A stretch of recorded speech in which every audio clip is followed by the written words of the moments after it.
Meta Fam! And welcome back to my show, You Can't Handle the Truth, where I'm your host, Bobby Deli, and we're going to talk about MMTLP today. Lots of good stuff going on. I want to start by people talking about whether or not NextBridge is in their brokerage. Some people are saying, oh, I see the word NextBridge. I don't see the word NextBridge. It still says Contra CUSIP. Listen, I'll tell you this. My Robinhood account has had the word NextBridge with that wacky fucking ticker since like 2 days after this thing stopped. It said NextBridge Hydrocarbons off of Jump Street. Every one of these things is different, and every one of these damn things has a different freaking CUSIP number.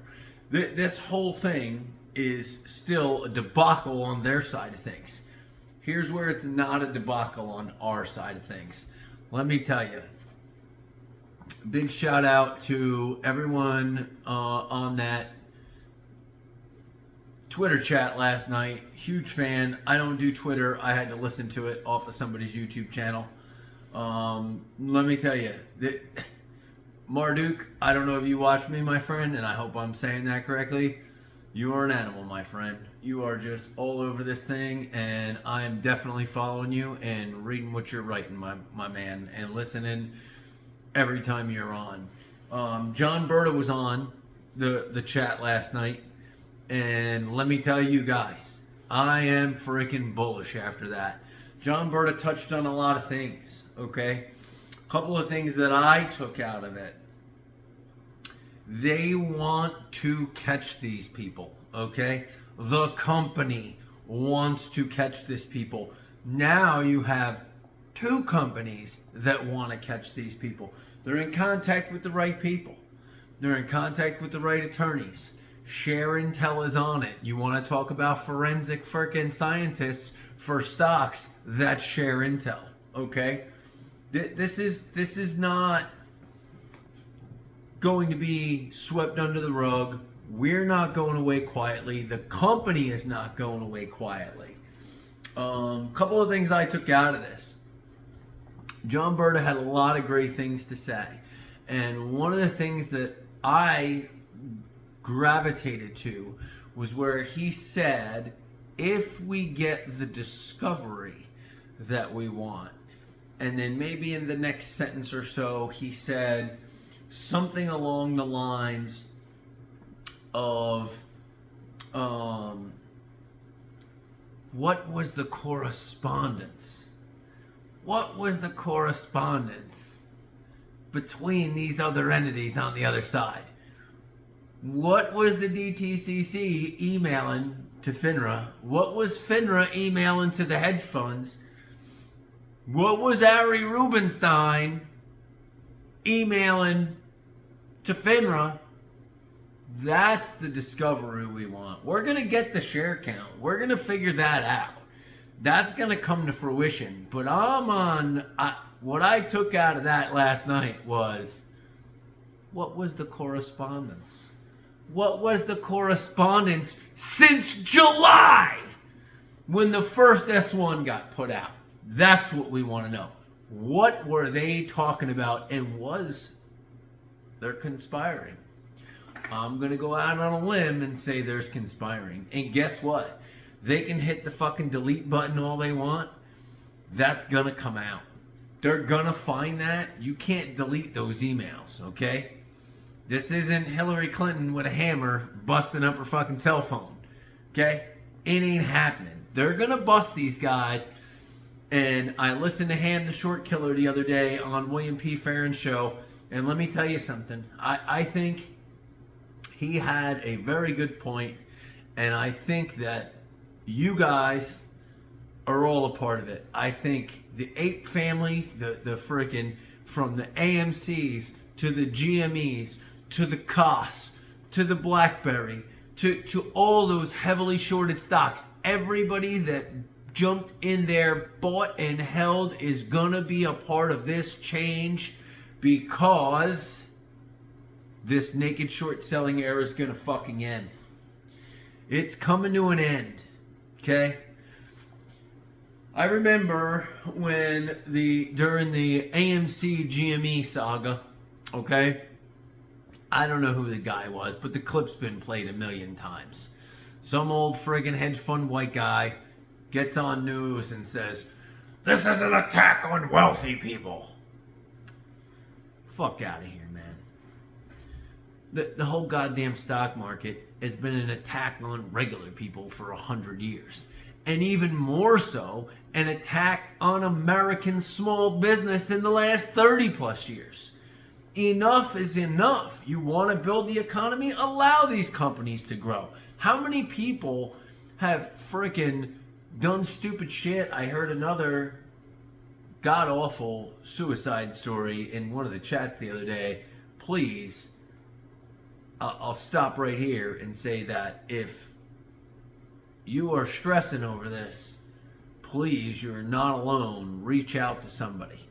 Okay, there are suicide hotlines all over the internet. There are people there to talk with and help you through this. How many lives have these people ruined and not given a shit? And I'll go back to my statement that I used on a different video. How about one of these fuckers just grows a conscience? Grow a conscience. That's what we need. One guy. And then go to whistleblower status and blow this whole fucking thing out from underneath the roof. I'm telling you what's going to happen. This is what I think. I think that this attack on small business, this destruction of the stock market, and then the preceding bailouts every time by our government is all going to stop. Somebody is going to step up to the plate. Maybe Ryan Cohen. We love Ryan Cohen. Maybe Ryan Cohen steps up to the plate and says, "Hey, enough is enough, baby. Give me all my shares back. We're going somewhere where all of this shit can be tracked." I don't want to hear about people, I know a lot of guys, a lot of people who are just getting into the stock market don't understand shorting. There is 100% a function in the market for short selling, okay? And it's actually, in theory, supposed to protect retail from fraudulent fucking companies, okay? What they've turned it into with naked shorting was never intended. Never. But haven't we heard that 100 times here lately in this country? A lot of shit going on, we say, was never intended. This whole thing has gotten completely out of control, but I believe we're making a difference. I believe we're making a difference. I felt super confident after listening to John Berta last night. Berta is 100% on our team. Those are the facts of the case. They are not in dispute. Okay? George, as quiet as he's been, that tweet the other day, that's all we needed, baby. It's all we needed. That's it. Don't confuse silence with inaction. That, my friend, was a quote of Elon Musk stature right there. He said something without saying anything, but got us all back to being confident again. I'm confident again. That's 100% for sure. I was thinking about this today, and I was trying to come up with an analogy, and I don't know why this analogy just popped in my head while I was sitting here thinking about this stock market and the rules of the game, so to speak, right? So I thought about it and trying to think along the lines of an underdog story, a massive success story. I'm going to go off on a little bit of a bunny trail here. We're going to talk about M&M. Not the candy, but the wrapper, okay? I was thinking about this, and I said, M&M entered the rap game, okay? it wasn't his fault that he was more successful than people who had been doing it for forever. Okay? It was what it was. Now, Rob, what the hell does that have to do with the stock market? Here's what it has to do. And I told you I was going to get somewhere with this. The difference is Eminem rose to success against all odds. Okay? Succeeding in the rap game as a white person. That was against all odds. Nobody thought he was going to do it. They thought he was another Vanilla Ice. The stock market, okay, is the exact same thing. Okay? Us retailers rose up against all odds to defeat the mighty hedge funds at their own game. What's the difference, though, here? The rap game didn't say, after Eminem was winning, all right, boys, let's get together. You know what? Let's change the rules. Eminem's not allowed bass in any more of his songs. Just take the bass away from him. Then all his songs will suck and he'll lose. His sales will go down. Okay? That's what they did to us. They changed the fucking rules. Okay? They took their ball, they went home. I don't think that it's going to fly this time, man. Another thing I took from Berta today, Berta said straight up that George hasn't said anything to him, but people who are in the position to know believe that there's negotiations going on behind closed doors. I've said that from the beginning. I don't think that a settlement here is a bad thing, okay? Let's say they dilute our shares. You end up with a settlement of a few $100s a share. Remember, Dr. Pepper gave out a one-time special dividend of like $114. So over 3 figures is not out of the question here. Depending on what they negotiate, and trust me, they have the power in this negotiation at this point. The company does. If there's a settlement and you would receive, let's just say 3 figures. I know people want 4, and I'm not trying to lowball anybody. Maybe we get 4. I don't know.